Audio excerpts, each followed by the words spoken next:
Hello student, इसमें देखिए हमने जो वीडियो इससे पहले आपको भेजे थे तो वो रिफ्लेक्शन तक कंप्लीट कर दिए थे। 4 न्यूमेरिकल भी उसके कराए थे। अभी न्यूमेरिकल की और वीडियो इस तरह से बना देंगे।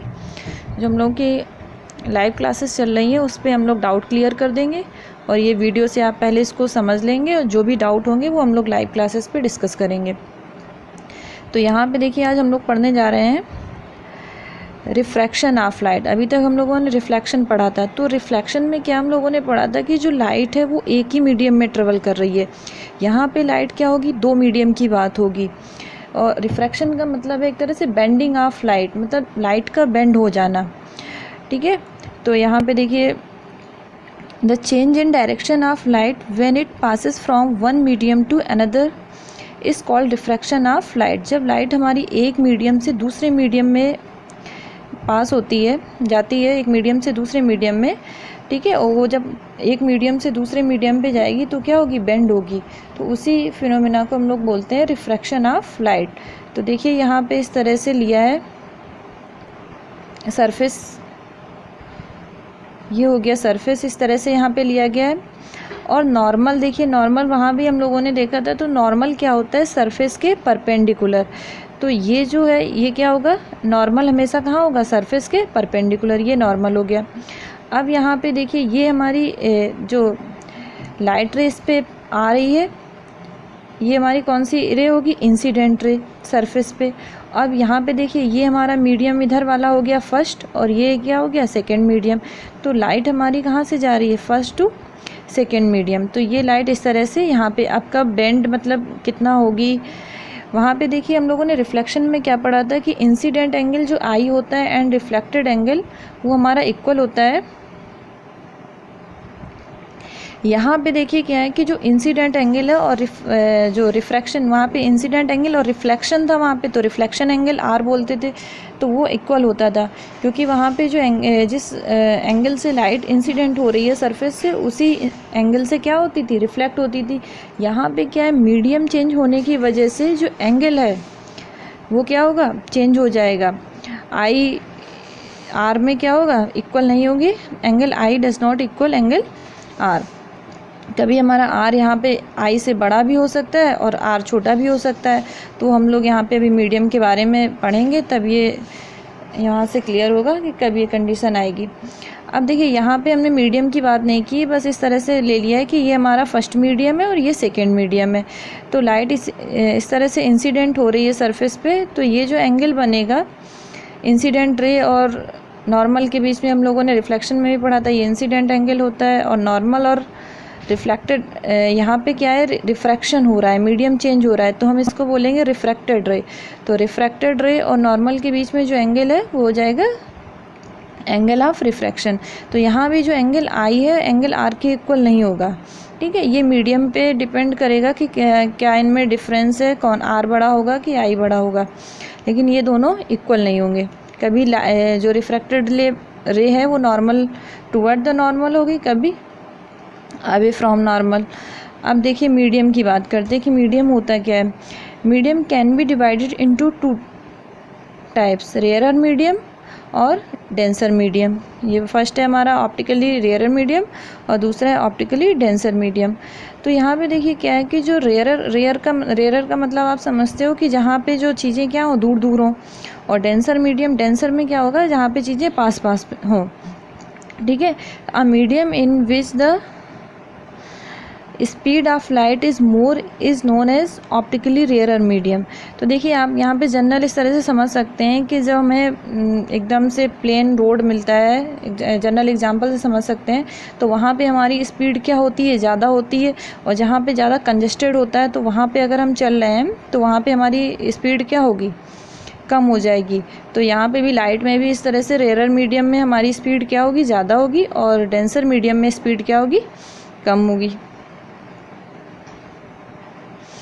अब देखिए ये हम लोग मीडियम का जो फिनोमेना है ये रिफ्रैक्शन के केस में लगा के देखते हैं किस तरह से आई आर के बीच में रिलेशन आता है, क्या रहता है यहाँ पे कंडीशन, इसको समझते हैं। तो देखिए जो फर्स्ट है रूल्स ऑफ रिफ्रैक्शन। तो देखिए फर्स्ट जो है when a light ray travel from a rarer medium to a denser medium. तो यहाँ पे देखिए जो इस तरह से हमने बनाया है, ये एक तरह से ग्लास स्लैब टाइप की ले ली है, और इसमें क्या है कि when light ray travel from rarer medium to a denser, मतलब रेयरर से डेंसर में जा रहा है, तो क्या होगा, the light ray bend toward the normal. तो देखिए इसको अलग से भी हम समझ सकते हैं बनाकर, इसी के ऊपर ये हमारा सरफेस हो गया, वहाँ पे ग्लास स्लैब ले लिया, आप इस तरह से ले सकते हो। ये हमारा नॉर्मल हो गया, सरफेस के नॉर्मल का मतलब सरफेस के परपेंडिकुलर जो लाइन जाएगी। अब ये हमारा जो ये फर्स्ट मीडियम है, ये हमारा रेयरर है, और ये जो नीचे वाला है इसको हमने लेट कर लिया, ये हमारा डेंसर मीडियम है। ठीक है, तो यहाँ पे क्या होगा कि ये लाइट रे आ रही है, तो ये हमारी कौन सी light ray, incident ray surface पे पड़ रही है, और यहाँ पे नॉर्मल और इंसिडेंट रे के बीच में जो एंगल बनता है उसे हम आई से डिनोट करते हैं, एंगल ऑफ इंसिडेंट। अब क्या होगा कि जब हमारी लाइट रे रेयरर टू डेंसर जाएगी तो नॉर्मल की तरफ झुक जाएगी, नॉर्मल की तरफ बेंड हो जाएगी, इस तरह से ये कंडीशन बनेगी ये। और ये एंगल, ये हमारी रे कौन सी होगी, रिफ्रैक्टेड रे, और एंगल ये क्या होगा, आर से डिनोट करते हैं, एंगल ऑफ रिफ्रैक्शन। तो यहाँ पे देखिए एक चीज़ है कि ये नॉर्मल की तरफ देखिए क्या हो गई, बेंड। तो इस कंडीशन पे क्या बनता है कि जो आर है वो आई से क्या हो जाएगा, कम हो जाएगा। ठीक है, क्योंकि वो नॉर्मल की तरफ झुक जाएगी तो एंगल कम हो जाएगा। अब देखिए दूसरा इसी तरह समझते हैं, second rule. When a light ray travel from a denser medium to a rarer medium, the light ray bend away from the normal. देखिए इस डायग्राम से भी हम लोग समझ सकते हैं कि हमने इंसिडेंट रे को नीचे ले लिया, और अगर आप नीचे से लाइट को इंसिडेंट कर रहे हैं तो वो हमारी इंसिडेंट रे होगी। यहाँ पे ये कंडीशन नहीं डिपेंड करेगी कि हम अबव वाला पार्ट ही हमारा इंसिडेंट होगा या बिलो वाला पार्ट हमारा रिफ्रैक्शन कोई। तो आप इस तरह से भी डायग्राम बना सकते हैं, जो लाइट इंसिडेंट सरफेस पे पड़ रही है वो इंसिडेंट रे, जिस लाइट से वो जा रही है, जो पाथ ट्रेवल कर रही है, उसको हम लोग इंसिडेंट रे बोलेंगे। तो यहाँ पे दूसरे इससे भी समझ सकते हैं डायग्राम से, जैसे ये हमने बनाया। तो यहाँ पे क्या है कि डेंसर टू रेयरर जा रही है लाइट, तो ये हमारा हो गया डेंसर मीडियम, और ये हो गया हमारा क्या, रेयरर मीडियम। तो यहाँ से इस तरह से लाइट आई, ये हमारा इंसिडेंट, ये क्या हो गई, इंसिडेंट रे, और ये जो एंगल होगा वो क्या हो जाएगा, इंसिडेंट एंगल। अब यहाँ पे क्या है, जब डेंसर से रेयरर जाएगी तो रेयरर वाले केस में क्या है कि अवे फ्रॉम नॉर्मल हो जाएगी, मतलब नॉर्मल से दूर चली जाएगी। तो ये कंडीशन इस तरह से बनेगी। तो यहाँ पे भी देखिए ये हमारा क्या हो गया, रिफ्रैक्टेड रे, और ये आर क्या है, एंगल ऑफ रिफ्रैक्शन। तो यहाँ आर क्या हो गया, आई से देखो बड़ा हो गया। तो रिफ्रैक्शन के केस में एंगल आई एंगल आर के इक्वल नहीं होगा, रिफ्लेक्शन के केस में एंगल आई एंगल आर के इक्वल हो जाएगा। अब देखिए ये क्या है, लॉ ऑफ रिफ्रैक्शन। तो जो हम लोगों ने भी पढ़ा है उसको ही फिर से यहाँ पे लॉ के फॉर्म में दे दिया गया है। The incident ray, the refracted ray and the normal to the interface of two transparent medium at the point of incidence are lie in the same plane. मतलब जो इंसिडेंट रे है, refracted रे है और नॉर्मल, तीनों एक ही plane में लाई करते हैं। ये हम लोगों ने रिफ्लेक्शन वाले केस में भी पढ़ा था।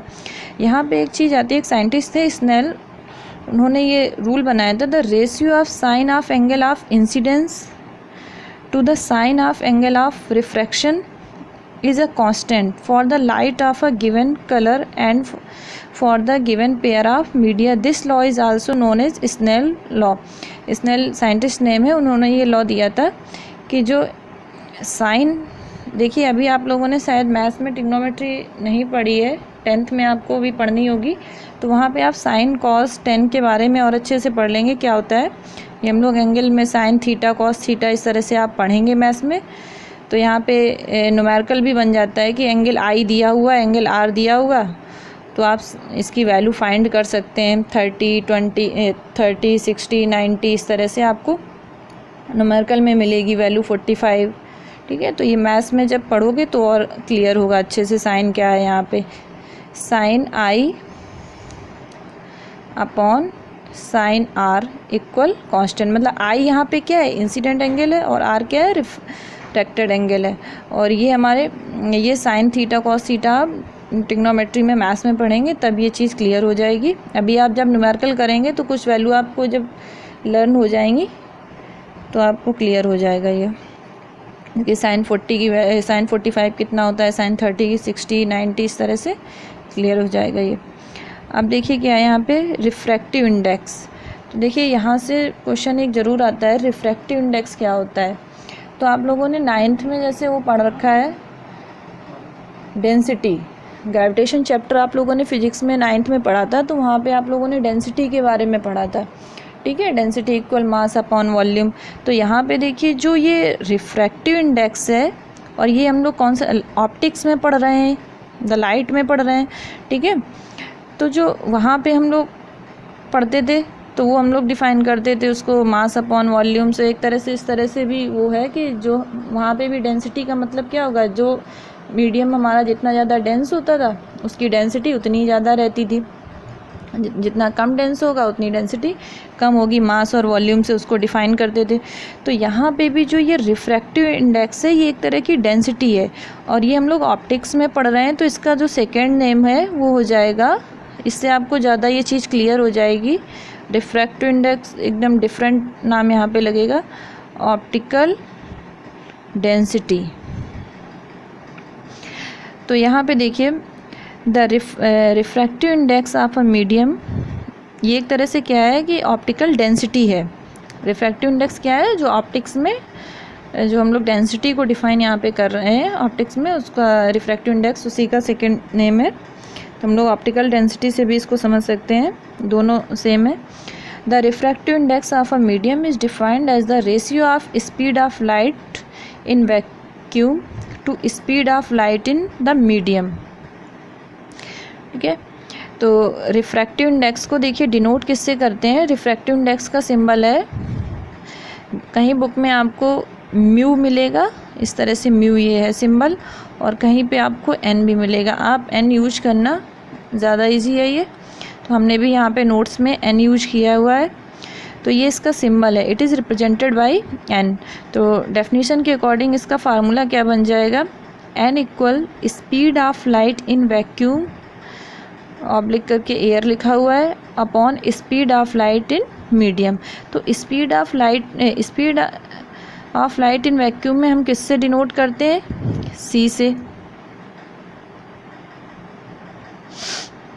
सी से डिनोट करते हैं, और speed of light in medium मतलब जैसे हम लोगों ने वेलोसिटी को किससे डिनोट करते हैं, स्पीड को वी से। तो यही आ जाएगा, तो फार्मूला हो जाएगा रिफ्रैक्टिव इंडेक्स का एन इक्वल सी अपॉन वी। तो देखिए यहाँ पे इसकी कोई यूनिट नहीं होगी, क्योंकि दोनों देखो सी भी क्या स्पीड है, वी भी स्पीड है, तो दोनों सेम क्वांटिटी हैं, मीडियम बस चेंज है, तो यहाँ पे इसकी कोई यूनिट नहीं होगी। अब यहाँ पे देखिए क्या है कि इस जो ये रिलेशन यहाँ पे निकाला है हमने, इसको भी क्लियर कर लो, एन इक्वल सी अपॉन वी, इसको मतलब किस तरह से डिफ़ाइन किया गया, या ओनली डेफिनीशन इस तरह से लिखी हुई है। तो देखिए क्या है कि अभी हम लोगों ने सबसे जब फर्स्ट पेज डिस्कस किया था तो वहाँ पे लिखा हुआ था कि जो रेयरर मीडियम है, और एग्जांपल देके भी हमने एक आपको समझाया था, वहाँ पे स्पीड क्या होगी, स्पीड ज़्यादा होगी, ठीक है, और डेंसर मीडियम में स्पीड क्या होगी, कम होगी। तो देखिए यहाँ से हम लोग समझ सकते हैं कि जो रेयरर मीडियम है, ठीक है, इसको फिर से बता देते हैं, रेयरर मीडियम को ओनली आर से डिनोट करेंगे, पूरा लिखने पे ज़्यादा कंजस्टेड हो जाता है। रेयरर मीडियम में जो हमारी speed of light in medium है, मतलब वी है जो, वो क्या होगी रेयरर मीडियम में, ज़्यादा होगी। तो यहाँ पे हम मैक्सिमम से डिनोट कर देते हैं। और डेंसर मीडियम में देखिए क्या होगी, जो हमारी speed of light in medium है वो क्या होगी, मिनिमम होगी, ठीक है। तो इस तरह से यहाँ पे ये चीज़ क्लियर हो गई आपको, रेयरर मीडियम में जो स्पीड ऑफ लाइट है वो मैक्सिमम होगी, speed of light in medium, और डेंसर मीडियम में speed of light in medium क्या होगी, मिनिमम होगी। अब देखिए जो अभी हम लोगों ने रिफ्रैक्टिव इंडेक्स की बात की है, तो अभी आपको इसका सेकेंड नेम बताया था, आप नोट्स में यहाँ पे हमने लिखा नहीं है, लेकिन आप लिख लेना ब्रैकेट में ऑप्टिकल डेंसिटी, रिफ्रैक्टिव इंडेक्स जहाँ पे डेफिनेशन लिखी हुई है उसी में ब्रैकेट में लिख लेना ऑप्टिकल डेंसिटी। तो देखिए ये एक तरह से क्या है, डेंसिटी है, और डेंसिटी किसकी ज़्यादा होगी, जहाँ पे मीडियम कैसा होगा, द रिफ्रैक्टिव इंडेक्स n कहाँ पे ज़्यादा होगा, जहाँ पे मीडियम ज़्यादा डेंस होगा। तो देखिए क्या रिलेशन निकल रहा है, मतलब n डेंसर मीडियम में ज़्यादा होगा और v वहाँ पे क्या है, मिनिमम है। तो एक दूसरे के देखिए क्या है, इन्वर्सली प्रोपोर्शनल है। तो n प्रोपोर्शनल क्या रिलेशन आया यहाँ से, 1/v, और रेयर मीडियम में ये density n means refractive index क्या है, एक तरह से डेंसिटी होता है, वो क्या होगी, कम होगी, और रेयर मीडियम में स्पीड देखो क्या लिखी हुई है, ज़्यादा होगी। ठीक है, तो दोनों में कैसा, दोनों हम चीज़ रेयर और डेंसर दोनों से समझ सकते हैं। तो दोनों को समझने के बाद रिलेशन क्या निकलता है, n प्रोपोर्शनल 1/v, एक दूसरे के कैसे, inversely proportional, n proportional 1/v। तो यहाँ से इस तरह से ये आता है, प्रोपोर्शनल हटाते हैं तो ये हम c ले लेते हैं, वेलोसिटी ऑफ लाइट या स्पीड ऑफ लाइट। अब देखिए यहाँ पे ये चीज़ लिखी है, relative refractive index of medium 2 with respect to medium 1। तो यहाँ पे देखिए दो मीडियम की बात होगी। तो रिलेशन देखिए क्या आता है यहाँ पर, इस तरह से समझ लेते हैं। तो देखिए जो ये रिलेशन है, यहाँ पे हम लोग कंपेयर करेंगे, दो मीडियम दिए जाएंगे तो उनमें हमें स्पीड दी जाएगी, एक स्पीड दी जाएगी, दूसरी हमें फाइंड करनी होगी। इस तरह से यहाँ पे क्वेश्चन बनते हैं। तो relative refractive index of medium 2 with respect to medium 1। तो देखिए अगर हम n1 की बात करें, अभी जैसे इन्वर्सली प्रोपोर्शनल हम लोगों का पीछे आया था रिलेशन, n1 की बात करें तो ये क्या होगा, n1 proportional 1/v1, first medium की बात कर रहे हैं। और यही हम अगर सेकेंड मीडियम की बात करें तो n2 प्रोपोर्शनल क्या होगा, ये प्रोपोर्शनल का साइन है, 1/v2। इस तरह से रिलेशन आएगा।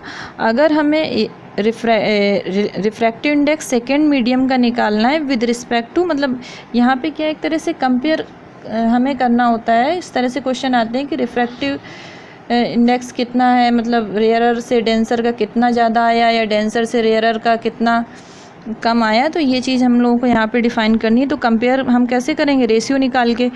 तो दूसरे मीडियम का निकालना था फर्स्ट मीडियम के रिस्पेक्ट में, तो क्या हो जाएगा, n2/n1, मतलब इसका मीनिंग क्या है, दूसरे मीडियम का निकालना है फर्स्ट के रिस्पेक्ट में। तो n2/n1 refractive index of medium second with respect to medium first. तो देखिए यहाँ पे क्या आया इस तरह से, और ये एक दूसरे से अगर स्पीड में रिलेशन निकालें, यहाँ पे इन्वर्सली प्रोपोर्शनल है तो n2 के सामने क्या आ जाएगा, v1, और n1 के सामने क्या आ जाएगा, v2। तो ये रिलेशन आ जाएगा। फिर से एक बार लिख देते हैं इसको, n2/n1 इक्वल v1/v2, क्योंकि इन्वर्सली प्रोपोर्शनल है। n2 के सामने आएगा v1 और n1 के सामने क्या आएगा, v2 आएगा। तो ये है, इसको हम लोग शॉर्ट में n2/n1 को इस तरह से लिख सकते हैं, n2/1। इसका मीनिंग होता है कि refractive index of medium second with respect to medium first, जिसका हमें निकालना होगा उसको हम यहाँ पे लिखेंगे राइट साइड में, और जिसके रिस्पेक्ट में निकालना है उसको हम लोग लिखेंगे लेफ़्ट साइड में रिफ्रैक्टिव इंडेक्स के। तो ये चीज़ यहाँ पे थोड़ी सी ध्यान रखना, इससे कंफ्यूज नहीं होना। अगर यहाँ पे इस तरह से लिखा हुआ है 2, तो इसका मीनिंग देखिए क्या होगा, refractive index of medium first with respect to medium second. तो इसको जब हम रेशियो के फॉर्म में लिखेंगे तो ये आएगा n1/n2। ये चीज़ थोड़ा यहाँ पे n2 होगा, ये चीज़ यहाँ पे ध्यान रखना। अब देखिए both v1 v2 are in metre per second and n1 and n2 have no units. v1 v2 की आपको पता ही है स्पीड यूनिट, आप लोग 9th में मोशन चैप्टर में पढ़ ही चुके, मीटर/सेकेंड होती है। और n1 n2 ये क्या है, एक तरह से रेशियो है रिफ्रैक्टिव इंडेक्स वेलोसिटी का, c/v, तो इसकी कोई यूनिट नहीं होगी। और ये दोनों देखिए क्या है, एक दूसरे के इस तरह से आएंगे, 1n2 इक्वल 1/2n1। इसको भी समझ लीजिए कैसे आया। तो देखिए 1n2 हमारा आ रहा है, जो 1n2 है वो क्या आया, v1/v2, और 2n1 क्या आ जाएगा, V2 अपॉन V1। तो ये दोनों एक दूसरे के देखिए क्या है, अगर हम रिलेशन निकालें तो ये एक दूसरे के क्या है, इन्वर्सली प्रोपोर्शनल है। तो 1 and 2 ये इसके जब हम इन दोनों की कंपेयर करेंगे तो अपॉन इन्वर्सली हो जाएगा, 1 and 2 इक्वल 1/2n1। इसी तरह देखिए थर्ड इसमें क्या है, Snell law of refraction when light travel from medium 1 to medium 2, मतलब एक मीडियम से दूसरे में जब ट्रेवल करेगी तो 1 and 2 इक्वल, इसकी वैल्यू अभी हमने डिफाइन की n2 upon n1 equal sine i upon sine r. ये कब है, जब हमारी लाइट मीडियम 1 से मीडियम 2 में ट्रेवल करेगी, तभी तो हम रेशियो यहाँ पे ये क्लियर करेंगे कि मीडियम 2 की कंपेयर में, मीडियम 1 की कंपेयर में मीडियम 2 कितना डेंस है या कितना रेयरर है। तो n2 upon n1 equal sine i upon sine r. तो ये देखिए इस वीडियो को आप लोग अच्छे से क्लियर करना, इसको सुनना, नोट्स भी क्लियर करना। नोट्स तो हम उस पर गूगल क्लासरूम पे सेंड कर देंगे, और कल आप इस तरह से वीडियो देखेंगे और फिर नेक्स्ट डे इसकी लाइव क्लासेस पे इसका डिस्कस कर लेंगे।